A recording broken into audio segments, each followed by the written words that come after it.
It was last New Year's Eve, and I need you to understand something up front. I live a straight edge life. No alcohol, no drugs. So when I tell you what I saw and heard, you can be certain it wasn't a hallucination or a drunken stupor. It was 100% real. I live on the outskirts of one of those stereotypical small southern towns, the kind where everyone knows everyone, and the past feels like it's just barely buried under the surface.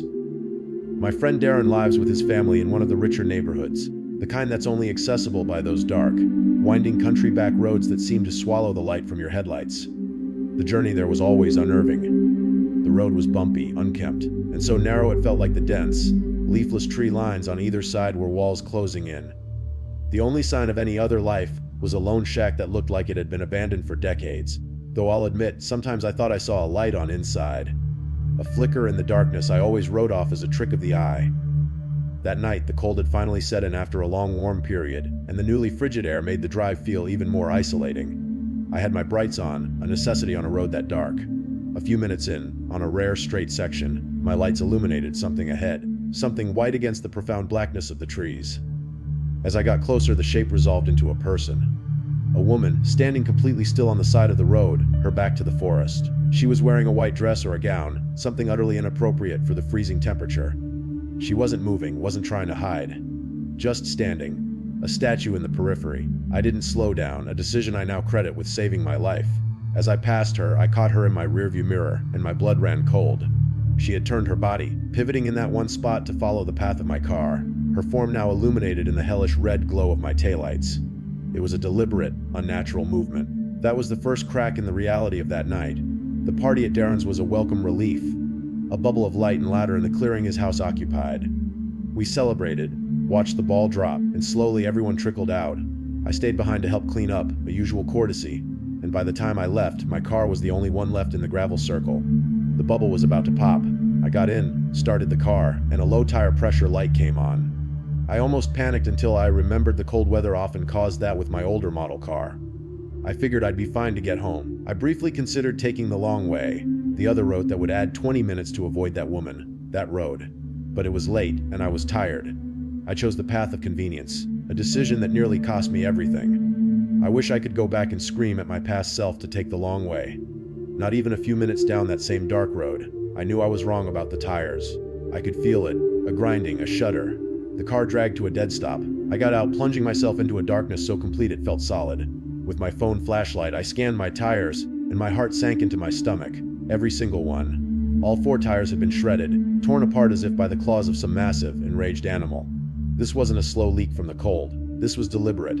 This was an act of violence. And I was stranded, completely alone, or so I thought. As I stood there in a state of hopeless shock, the environment around me shifted. The gentle wind died down. The barren tree branches stopped their swaying. The few crickets and night creatures that were still active in the winter went silent. It was a silence I had never experienced before, a vacuum of sound that felt heavy, oppressive. It was the silence of prey when a predator is near. And then I heard it. A soft, quiet, woman's voice from the pitch black tree line not 15 feet away. "I see you." The words weren't snarled or screamed. They were stated as a simple, chilling fact. All the air left my body. I couldn't even scream. Then, a second question. "Can you see me?" My fight or flight response finally kicked in, and I fumbled with my phone, turning the flashlight back on and aiming it directly at the voice. There she was, the woman in the white gown. This time, I could see her clearly, and the image is burned into my mind forever. The gown was now filthy, caked with dark, earthy stains. She was deathly pale, skinny to the point of emaciation, with disheveled, matted gray hair that fell to her elbows, but her face was almost indescribable. It was grotesque, as if half her jaw was missing, yet the remaining flesh was pulled back into a horrifying, rictus grin. I stood frozen, the beam of my light trained on this nightmare apparition for a few eternal seconds before I turned and ran, hauling ass down that dark road back toward Darren's house, the sound of snapping twigs and rustling leaves chasing me all the way. I made it back, pounding on the door until Darren's mother, alarmed, let me in. I was a shaking, babbling mess. They were sympathetic, letting me stay the night while they called the police in a tow truck. I collapsed into the guest bed, desperate to put the night behind me. But it wasn't over. At 3:14 a.m., I was jolted awake by a light tap on the second-story window. Then, muffled but unmistakable, the voice returned. "I see you." She was still out there. She had followed me, and now she was throwing rocks at the window. I didn't dare look. I didn't move a muscle until the sun rose.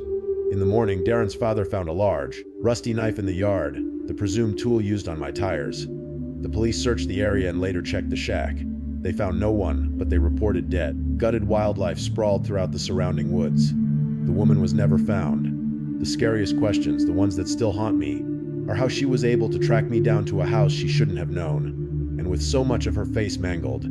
How was she able to pronounce those words so clearly? This was more than a random ghost story. This was a hunt and I was the prey. I'll still be going to Darren's this year, but the rules have changed for me. I'm carpooling and I am absolutely, without question, taking the long way home.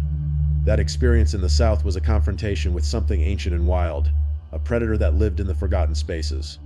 But you don't have to be on a dark country road to find yourself in the crosshairs of a predator. Sometimes the threat is waiting for you at the airport, dressed in the uniform of normalcy. This happened when I was 26, taking a trip to San Diego. My flight back landed at midnight, and by the time I got to the ground transportation area, it was past 12:30 a.m. I was tired and just wanted to get home. I waved down a random taxi in the designated section, a yellow minivan. The driver, a man in his mid-40s, quoted me a surprisingly good price, $30 to get to my apartment, which was about a half hour away. I took the deal. I should have known better. I put my bag in the seat next to me rather than the trunk, a small act of control that I believe later saved me. Almost immediately, the vibe was off. He kept staring at me in the rearview mirror. His questions started out normal. Where was I coming from? What was I doing there? But they quickly veered into deeply uncomfortable territory. "Is your friend as pretty as you?" he asked. Then, "What is a pretty girl like you doing traveling all by yourself?" I gave him slightly sassy replies, trying to deflect, but the feeling of dread was already coiling in my stomach. This wasn't friendliness. This was an assessment. Then came the first major red flag. We approached the familiar overpass by my exit, and he didn't slow down. I said, "This is my exit," but we zoomed right past it. He apologized, saying he'd catch the next one. My heart started to beat faster. I tried to see his navigation screen, but it was angled away from me. The next exit was a mile further, taking me into a less familiar part of town. When we got off there, he glared at me in the mirror with a flash of pure annoyance. The mask was slipping. Not a minute later, he asked if I had a boyfriend. I replied instantly, "Yes, he lives with me." He then asked, and I am completely serious, what my boyfriend's name was. That was the moment I knew, with every fiber of my being, that I was in danger.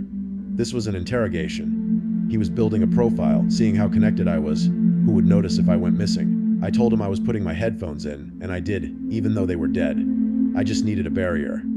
I immediately texted my family and close friends, describing the driver and the van and sharing my live location. My brother, who was awake, told me to get out if I felt threatened. We were now on a main road in my town, but it was nearly 100 a.m. on a weeknight and the streets were deserted.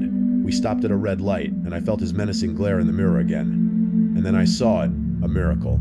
A police car, parked in an empty lot just to our right. It was now or never.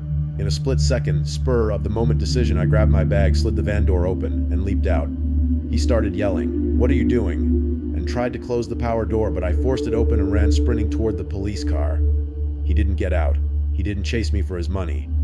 He just drove away, which was the biggest red flag of all. He didn't want the fare. He wanted me. The officer saw me, rolled down his window, and I explained through shaky breaths that the taxi driver had given me terrible vibes and I'd fled for my safety.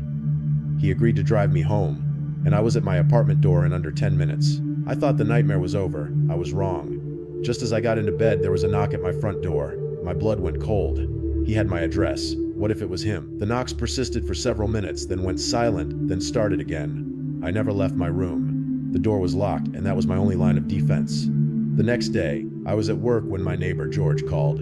He said my dad had been by earlier, trying to get into my apartment and peering through the windows. I called my real dad, who was of course at work. He had not been there. The taxi driver had come back. He had been at my home. I went back after work to pack a bag to stay with my parents, and the feeling in my apartment was wrong. It felt occupied. As I was finally ready to leave, I heard a creak from the spare bedroom down the hall. Then a voice, the same voice from the taxi, said, "I wasn't going to hurt you." An arm swung into view from behind the wall, and I didn't wait to see the rest. I ran out the front door, screaming and pounding on George's door. The police came and found my back sliding door open. He had fled. I had no cab number, no plate, nothing. Just the description of a yellow minivan and a predator who knew where I lived. My dad helped me install cameras and I bought a taser. I've moved twice since then. I never take taxis alone anymore. You hear stories about fake taxi drivers, and I have to wonder if that was a real cab at all, or a stolen vehicle he used to hunt. The rules had failed me again, but this time the predator wasn't in the woods. He was behind the wheel, and he knew exactly where I lived. The world is not always what it seems, and the rules are only as strong as our willingness to break them when our lives depend on it.